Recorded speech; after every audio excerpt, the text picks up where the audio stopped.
It was a cold and silent night. David, a 35-year-old security guard, found himself alone in an old apartment building on the very edge of the city. This place was almost a ghost town. Most residents had packed up and left, spooked by rumors of strange happenings. Right on the dot, as the clock struck midnight, a sound echoed through the empty lobby. Knock, knock. David's heart instantly started to race. Who could that possibly be at this hour? He whispered to the empty air. He quickly glanced at the security monitor, but the screen was just static and darkness. Nothing. And then the knock came again, slow, heavy, and this time it felt much closer. David grabbed his flashlight, its beam cutting through the shadows, and cautiously made his way to the main entrance. He took a deep breath, unlocked the heavy door, and pulled it open. There was no one there. The street outside was completely deserted. Just as he was about to shut the door, something on the floor caught his eye. A small, plain envelope. His hands trembled slightly as he bent down to pick it up.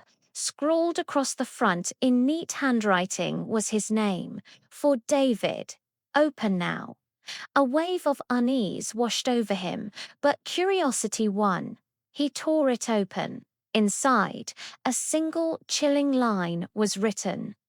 Go to room 302 before it's too late. Room 302. That room had been sealed shut for years. The story was that a family once lived there and something terrible had happened. Fear gripped David, his mind racing with all the ghost stories he'd ever heard. But beneath the fear, a stronger feeling emerged, a sense of duty. He was the security guard. It was his job to make sure everyone was safe. Taking another deep breath, he began the long climb up the stairs. The air grew colder with each floor. When he finally reached the third floor, he saw it. The door to room 302 was slightly ajar, a sliver of darkness visible within, and from that darkness he could hear a soft, faint sound. It was crying. David pushed the door open slowly. His flashlight beam swept across the dusty, forgotten furniture and landed on a small figure huddled in the corner. It was a young boy, no older than 7, sitting on the floor, shaking with fear. "Hey, are you okay?" David asked, his voice gentle, trying not to startle the child. The boy looked up, his eyes wide and filled with tears. "I knocked, but no one opened," he said, his voice trembling. "My mum told me to never stop knocking if I'm in danger." David froze, the pieces clicking into place, but not in the way he expected. "Where is your mother?" he asked urgently. The boy pointed a shaky finger toward the bedroom. David didn't hesitate. He rushed inside. There, lying on the bed, was a woman. She was unconscious, but he could see the faint rise and fall of her chest. She was still alive.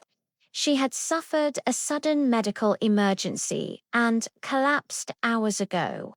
Her little boy had spent the entire night knocking on doors, desperate for help.